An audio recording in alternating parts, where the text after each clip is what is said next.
Olá, meus amores, estamos de volta e vamos dar continuidade aos governos populistas. Depois de Getúlio Vargas, o próximo presidente eleito é o Juscelino Kubitschek, gente. E aí, o que a gente pode destacar desse governo, gente? Primeiro, lembra daquele embate que eu falei entre nacionalismo versus entreguismo, gente? Então, quando Vargas morre, o nacionalismo morre um pouco junto também, sabe? É o momento em que a galera que era a favor da abertura de capital estrangeiro, da entrada das multinacionais, né, o famoso entreguismo, vence. No governo de Juscelino Kubitschek, a gente vai ter uma palavra-chave que é o desenvolvimentismo que o Brasil vai sofrer a partir do capital estrangeiro. Vai ser um momento de intenso investimento industrial, mas de indústrias multinacionais, né? Não são indústrias nacionais. E dentro desses desenvolvimentismo, gente, a indústria que mais vai se destacar é a automobilística. É um momento também de extrema aproximação com os Estados Unidos, não só em relação ideológica e econômica, mas de cultura também. É um período de muito consumismo no Brasil. Lembra quando eu falei para vocês do American Way of Life, que era aquele estilo de vida americano que os Estados Unidos viviam antes da crise de 29 acontecer? Muito bem, esse momento chega no Brasil. O Brasil consumia os produtos americanos, tinha como ideal de modernidade, de progresso e de ser chique a vida americana. E o consumo não era só de produtos, mas também de cultura. Tanto que nesse período surge um gênero chamado de bossa nova, que é justamente a união do samba brasileiro com o jazz dos Estados Unidos. E aí a junção desses dois surgiu a bossa nova. Tanto que o Juscelino Kubitschek é conhecido como presidente da bossa nova. Então ele era um cara realmente que adorava as coisas americanas, um momento de intensa aproximação com os Estados Unidos. E para esse desenvolvimento acontecer aqui foi decorrente de empréstimos que o JK fez com os Estados Unidos. Outra característica do governo dele, gente, é um plano econômico que ele cria, que é o plano Saltei. Não confundam com o Salt de Dutra, tá? O Saltei, lembrem que é algo, enquanto o Dutra tá Salt, o JK já saltou, tá? Então S de saúde, A de alimentação, T de transporte, E de energia e I de indústria. A diferença desse plano pro do Dutra é a implementação da industrialização. Mais uma vez aqui não nacional, mas sim do capital estrangeiro. As multinacionais invadem aqui. É o momento em que os carros importados chegam aqui às empresas, né? É o entreguismo mesmo. Acho que o nosso momento de ascensão em indústrias nacionais morreu de fato junto com Vargas. Dentro desse plano também, gente, existia um slogan que ele fez muito para a campanha eleitoral, que é 50 anos em 5. 50 anos de progresso em 50 anos de governo. Ele dizia que aquilo que demoraria 50 anos para fazer, ele ia fazer em 5. E dentro desse slogan estava a construção de Brasília. Até então, a capital do Brasil era o Rio de Janeiro. E aí, a construção de Brasília foi feita no governo dele. E por isso que Brasília, ela tem a característica geográfica bem diferente dos demais estados, assim, né? Porque lá foi algo planejado, né? Pensado, arquitetado, então as ruas são todas muito planas, porque de fato ela foi pensada e construída desde o início. É um período em que muita gente vai para Brasília para trabalhar na construção, muita gente inclusive do Nordeste. E nos primeiros anos, gente, vai dar super certo, né? A construção de Brasília vai gerar muito emprego, o plano Saltei dá certo. E a galera consumindo muito, vai dar a ideia de que o governo estava indo bem. Até que, né, meu povo, a inflação ataca mais uma vez. Até porque tudo isso que o Brasil estava fazendo era graças aos empréstimos feitos aos Estados Unidos. E aí chega um momento em que essa conta chega, né? E aí é um momento em que o Brasil volta, ele respirou um pouquinho ali no início, mas volta para uma grande crise. uma grande inflação e o governo de JK encerrado com uma grande crise econômica que os brasileiros estavam enfrentando mais uma vez. E aí nós vamos para o próximo presidente, vem novas eleições e dessa vez, gente, adivinha quem é que ganha? Um partido que estava desde o fim do Estado Novo tentando chegar ao poder. Ela, a UDN. Eu ouvi um amém, irmão? Finalmente a UDN realiza o sonho de lançar a candidatura de uma pessoa e ele ser eleita, né? Esse presidente foi Jânio Quadros, gente, que foi eleito com louvor, tá? Foi o presidente melhor votado, até mais do que Vargas, de todos os populistas. Isso porque, gente, Jânio Quadros, ele tinha uma lábia muito grande.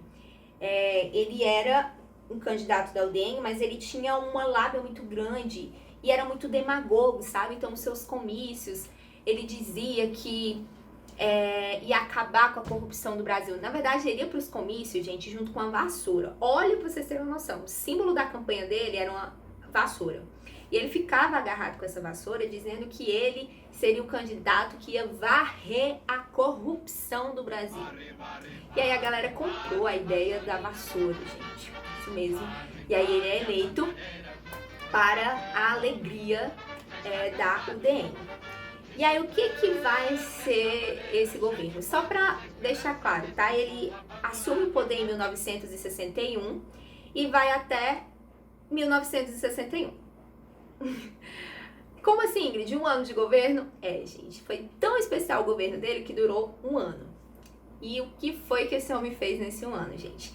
Primeiro, ele assume o poder, gente, e o Brasil, adivinha, uma crise imensa, né? Cada presidente que assumiu o Brasil era um abacaxizão que ele pegava.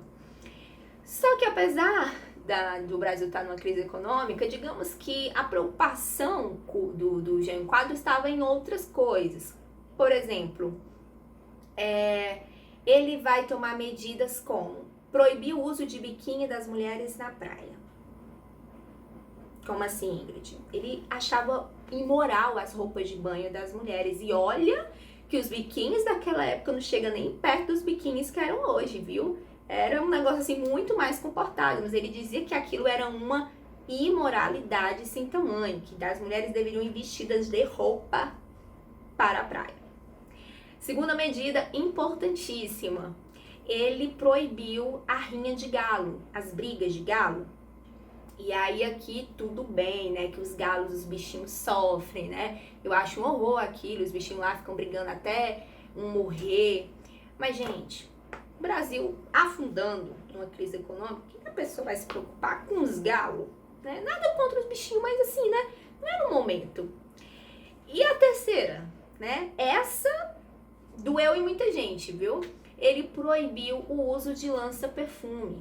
Então, a galera, gostava de cheirar, né, de estar ali numa viagenzinha, esquecer dos problemas, esquecer daquele presidente doido que estava à frente do Brasil, esquecer até que estava no Brasil, né? Ele proibiu, estava proibida as viagenzinhas da galera, né? E aí o povo ficou, meu irmão, o Brasil afundando e olha com o que esse homem tá preocupado. E a UDN vai olhar para aquilo e vai dizer, cara, foca, esquece esse negócio aí, vamos atrás do que realmente importa aqui no Brasil, que é a economia. A gente precisa salvar a economia. E aí, quais são as medidas dele em relação à economia, gente? Ele traz um congelamento dos salários, restrição de crédito, que ocasionou a desvalorização da moeda. Ou seja, um soco na cara dos trabalhadores que votaram nele, né? O cara não tinha feito nada ainda para a economia e quando fez foi congelar os salários do povo, restringir o crédito. E o povo, a UDN, cara, quando é que tu vai dar uma dentro, assim não dá, acorda, não... A UDN, gente, já tava por aqui, o povo também. Mas o estopim mesmo para que tudo acabasse foi quando ele convidou Che Guevara a vir no Brasil, recebeu ele aqui e ainda homenageou ele, condecorou ele a um dos títulos principais do Brasil, que era da Ordem do Cruzeiro do Sul. Che Guevara, gente, ele, junto com Fidel Castro, foram os líderes da Revolução Cubana, né? Eles instauraram o socialismo lá. E aí, o Brasil capitalista, alinhado aos Estados Unidos, recebendo Che Guevara, um revolucionário socialista, e homenageando. Gente, a UDN, quando viu aquilo, não, para tudo. Tira esse homem do poder. Vai ser assim o fim dele, né? Todo mundo se voltou contra ele. Até porque os Estados Unidos, quando ficou sabendo que o Brasil estava recebendo socialista e homenageando ele, vai chegar pro Brasil e... Já bem isso aí, Brasil. Que merda é essa? Eu empresto dinheiro para vocês estarem homenageando socialista, comunistazinho, fazendo homenagem em tudo. Então, a UDN passa a ser oposição do Jânio Quadros, e devido a muita pressão do povo, dos políticos, Jânio Quadros, no mesmo ano, renuncia o poder. E aí, em uma entrevista que ele faz, onde perguntaram para ele por que ele tinha saído do poder, renunciado, ele disse que foi por motivos de forças ocultas. Olha aí como o cara era misterioso, né? Coisas do além. E o que eram essas forças ocultas, gente? Primeiro, a pressão dos Estados Unidos, que diz, tá recebendo comunistazinho, acabou o dinheiro então, viu? Da própria UDN, que, assim, demorou tanto para conseguir a eleição de um candidato, quando consegue esse estrago. E dos militares, né, que tinham pavor dessa aproximação que ele estava tendo com o socialismo. Então, por conta de tudo isso, ele acaba renunciando em 1961. E aí a gente vai para o último governo populista, João Goulart. Então, gente, o governo de João Goulart, ele era vice de Jânio Quadros, né? Então, de acordo com a legislação, ele deveria assumir o poder. Mas, nesse momento todo de renúncia do Jânio Quadros, ele não estava no Brasil, ele estava na China, em missões diplomáticas. E a China também bebia da água do socialismo. Então, quando Jânio Quadros sai do poder, a oposição, a UDN, todo mundo disse, olha, João Goulart não pode assumir, porque ele é um comunista. O que ele está fazendo lá na China? Tentando fazer alianças para instaurar o comunismo aqui no Brasil. E aí João Goulart disse, olha, não tem nada a ver, eu estava em missões diplomáticas, mas eu não sou comunista, eu não vou instaurar o comunismo no Brasil. Mas ninguém acredita nele, então essa força política impede que ele assuma e fica nesse impasse, né? Ele é comunista, ele dizendo, não sou comunista. Enquanto decidiam se ele ia assumir o governo aqui do Brasil ou não, resolveram instaurar um parlamento no Brasil. Portanto, a gente divide o governo de João Goulart em dois momentos. O primeiro de parlamento e depois de presidencialismo. O parlamento, gente, ele era formado por 3 ministros. Eram eles Hermes da Fonseca, Brigadeiro e Brochado da Rocha. Olha o nome da pessoa. Coloquem, gente, o nome do filho de vocês. Olha que lindo, Brochado da Rocha. Gente, sempre que eu falo nesse nome, eu me lembro, eu fico pensando na quantidade de bullying que este homem deve ter sofrido na infância, né, gente? Como é que a mãe faz isso com a criatura? Brochado da Rocha. Era brochado, mas pelo menos era da rocha, né? Mas foco aqui, voltando. Até me perdi, meu povo. Lembrei. A gente já falou sobre como é que funciona o sistema de parlamentarismo, né, gente?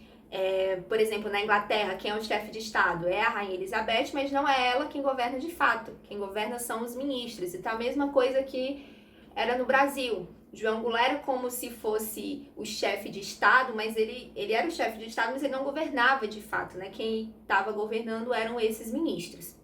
E assim foi por 1 ano e meio ou 2 anos, mais ou menos isso, o Brasil vivendo sobre o governo de parlamentarismo. Mas o que o governo resolveu fazer? Um plebiscito. O que é isso? Quando o governo quer decidir alguma coisa sobre o país e vai perguntar a opinião do povo.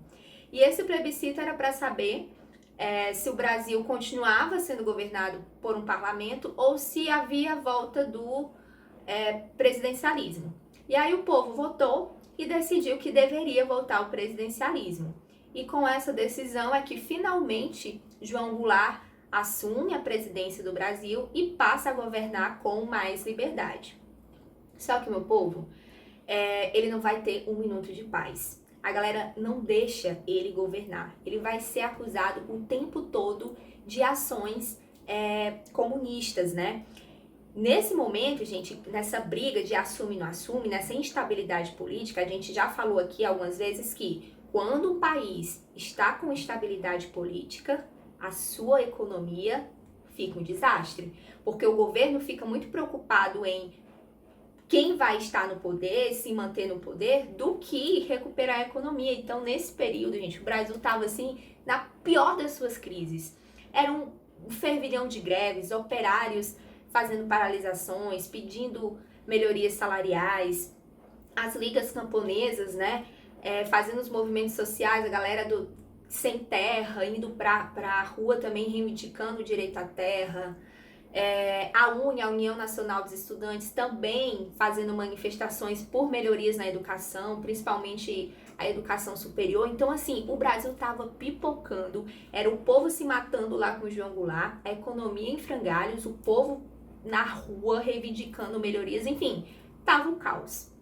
E aí, João Goulart, para tentar colocar ordem no negócio e focar na economia, ele cria um plano chamado Plano Trienal, que trazia algumas reformas de base, como reforma agrária, reforma urbana, educacional, reforma política. E aí, quando ele falou, gente, em reforma agrária, a oposição mais uma vez o ataca, chamando de pronto, tá aí a prova, isso é a implantação do comunismo, ele vai tirar a terra dos latifundiários para dar para os pobres. E João Goulart dizia, cara, não é isso. O Estado vai pegar as terras improdutivas dessa galera para fazer a distribuição delas, mas eles vão receber ainda uma indenização do Estado. Isso não tem nada a ver com o comunismo. Mas a oposição não para e vai se formar uma grande força, tanto política quanto do povo, contra João Goulart, né, pedindo a renúncia dele. E quem era esse povo, gente? Que parcela era essa da população? A gente vai ter contra João Goulart a UDN, toda a gama ali conservadora da política, os militares, a igreja, os latifundiários, as grandes indústrias, os profissionais liberais. Então a galera vai realmente achar que ele ia implantar o comunismo e vai toda essa parte da elite ser contra o governo de João Goulart e pedir a sua renúncia. E quem que estava do lado de João Goulart, gente? Era os operários, trabalhadores, os estudantes, as ligas camponesas, uma parte da política ali nacionalista, né? Mais liberal.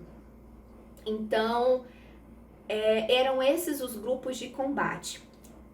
E em 1964, gente, vai haver alguns fatos decisivos para o fim dessa história, que foi o quê? Em março de 64, o João Goulart resolve fazer um discurso na Central do Brasil, em São Paulo, no dia 13 de março de 64. Pronto, achei aqui.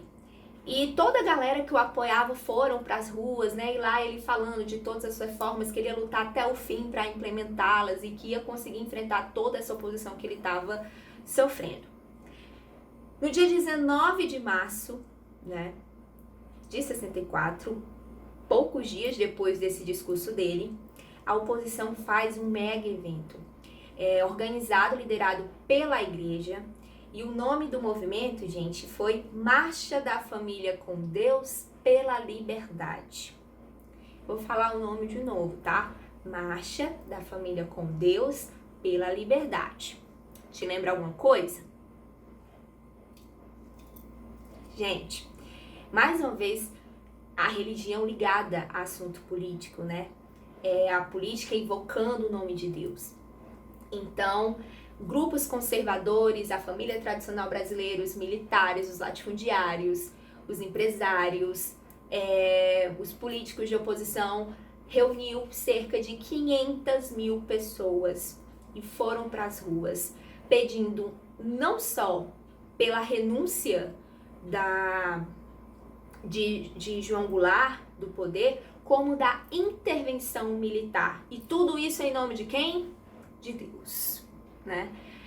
Pelo bem, em nome de Deus, em defesa da pátria e da família. Era isso que eles pregavam.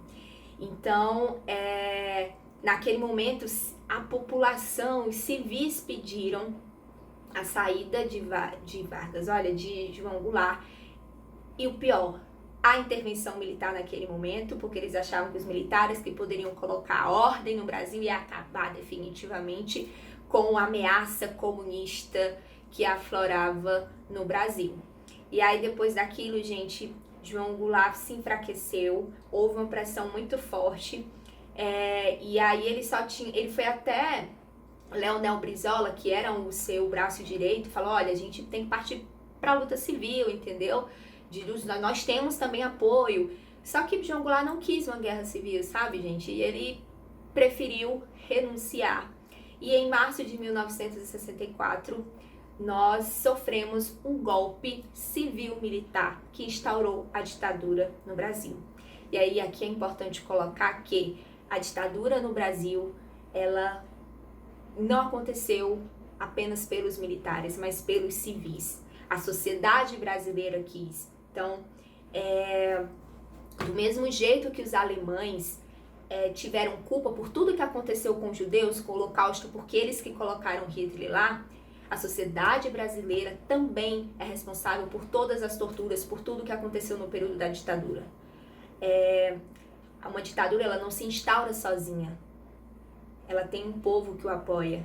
Ela tem um povo que ajuda com que ela se construa. Por isso que durante muitos anos a ditadura, nos livros vinha ditadura militar, mas nos últimos anos ela mudou o nome. Ela não é mais ditadura militar, ela é ditadura civil-militar, porque ela foi instaurada não só por militares, mas pelos civis, que foram super responsáveis não só pela sua implantação, mas pela sua manutenção. E nós vamos ver isso na próxima aula, já que é o nosso próximo assunto. Então, é isso, meus amores. Espero que tenha ficado claro que foi esse período populista que iniciou com a abertura democrática, mas que terminou, infelizmente, com mais um golpe civil-militar, entre tantos que nós já tivemos na nossa história. Muito obrigada pela atenção e até a próxima.